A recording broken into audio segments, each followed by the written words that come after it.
But for Tatum specifically, I was with you, Evan. I was a little like, boy, man, just take the summer off. But then the more you think about it, these guys take about 2 weeks off when their season ends, and then they're right back at it.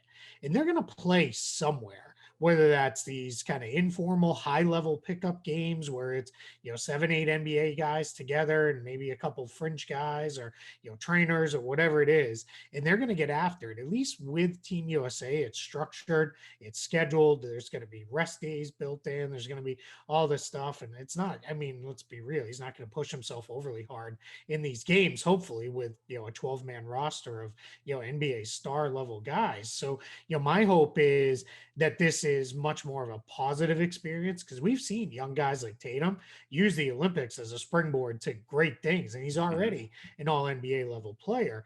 Can he take that even bigger? And as, Bradley Beal mentioned, his good buddy, when asked directly about it, how much team up talk will there be? His exact answer was, I don't know, probably a lot.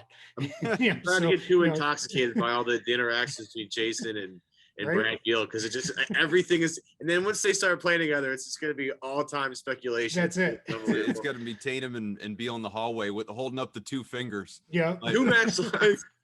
Yeah, something like that, right? Yeah, and then and then someone's gonna be like, I saw a flash of green in Bradley Beal's travel bag. I think it was a Celtics shirt or something like that. It'll turn out to be a towel or something. But yeah, it's it's gonna run rampant. But I think that's great for Tatum to be a part of that, and I think it's really cool that Gregg Popovich has talked about how much of a key guy he is for this team. It sounds like he's really building everything they're going to do around Kevin Durant and Jayson Tatum, which, anytime you're in company with Kevin Durant, that's not a bad thing.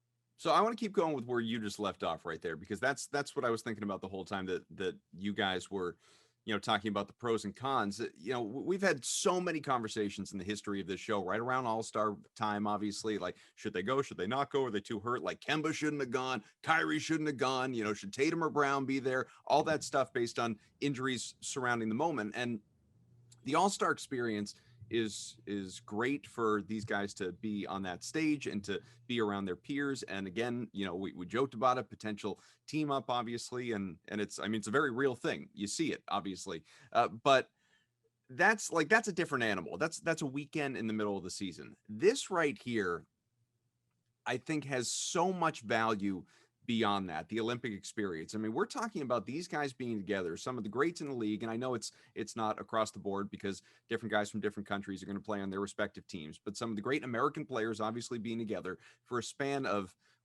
6 weeks, whatever it is, where they're, yes, I mean, it's not as restful to travel from country to country. Not to say that, like, these guys, fair reminder, they are traveling in the absolute best accommodations possible and staying in the nicest of hotels you could possibly come across. I mean, this isn't like they're, chartering a like me and my family flying to Disney right around Keith and like crammed in, and I don't have any leg room, and people are getting up and bumping into me with the soda cart. Like, that's not the way these guys are traveling. So I'm probably, other than like moving time zones and stuff like that, and being away from your families, if they're not traveling with them, it's not a super physical toll. So once you get past that, being out there on the court, on that stage, in prime time, there's so much value in that. And yeah, you can second guess if, like, God forbid, Tatum or a guy on your favorite team tears his ACL. Sure, I mean, it's easy to look at that.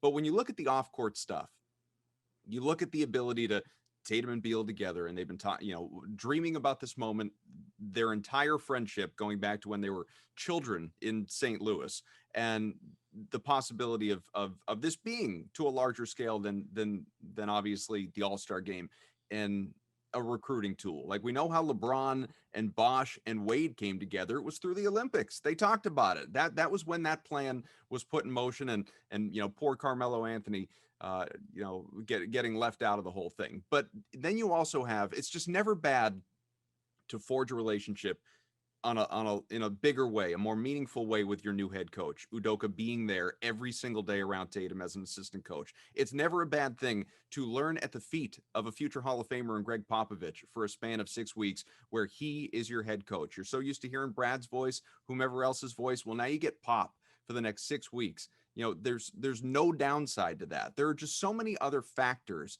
that are bigger than the, well, is he truly healthy enough to be there? That still, to me, guys, make it worth being there when you're talking about the Olympics. Yeah, I'm with you, Adam. I think too, just the idea of him being able to see how does Kevin Durant go about his day?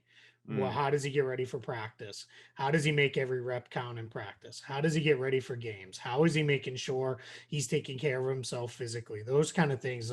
Those are so important. I go all the way back. It's right behind me on the wall, the original Dream Team. I go all the way back to hearing some of those guys talk about, hey, watching Bird and Magic and MJ get ready.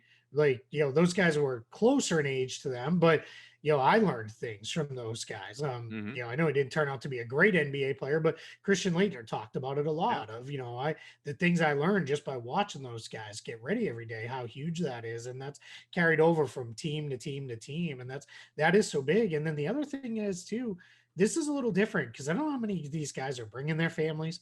We don't know. Well, obviously, there's going to be no spectators. They're probably going to be fairly well locked down. So they're going to be together for this entire time. And, we're going to, I think whether it be 2 years from now, a year from now, 5 years from now, there's going to be stories that came out about when we're on lockdown in Tokyo. That's when we decided we were going to play together someday. Yeah. You know who it's going to be, or we know it's going to happen. We just know who it's going to be. Is what I was trying to say there. So yeah. I think all around this is going to be a great experience for Tatum.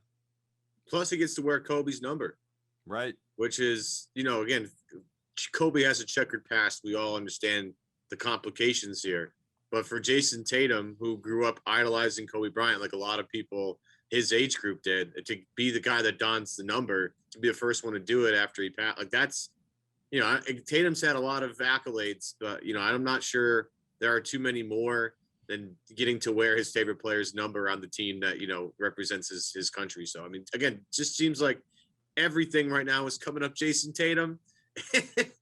I'm not sick of it. I'm not sick of it at all. I'm enjoying the ride here.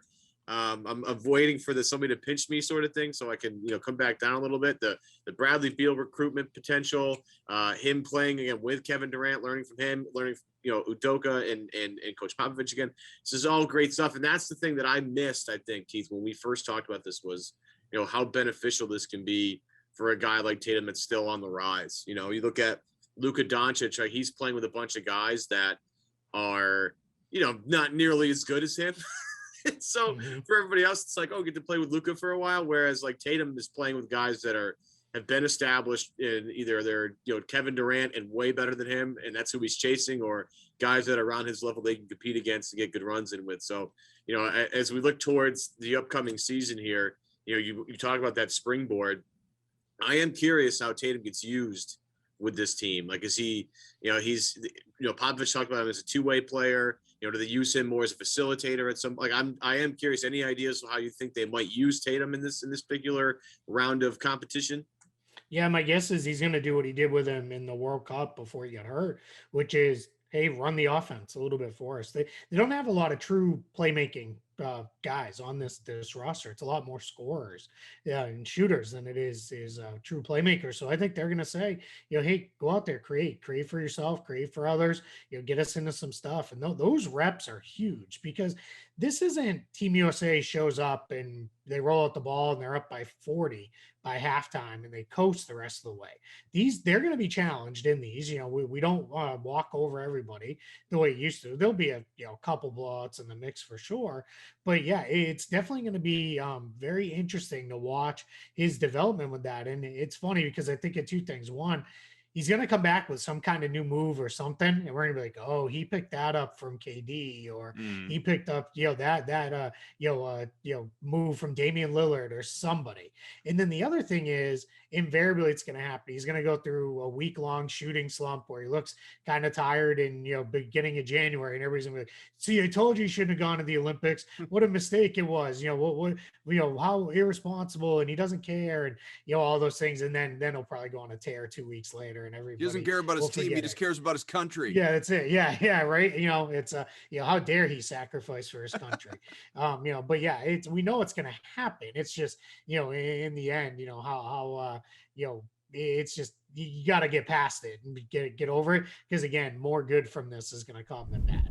Hi guys, Cedric Maxwell here. I want to take a minute to tell you about Marigold Medical. I'm used to keeping my body in great shape, but with arthritis, even the most simple everyday tasks became unbearable. As soon as I called Marigold Medical, I knew I was in good hands.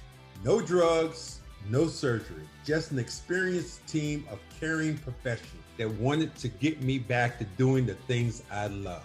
Make the call to Marigold Medical and get back to pain-free life.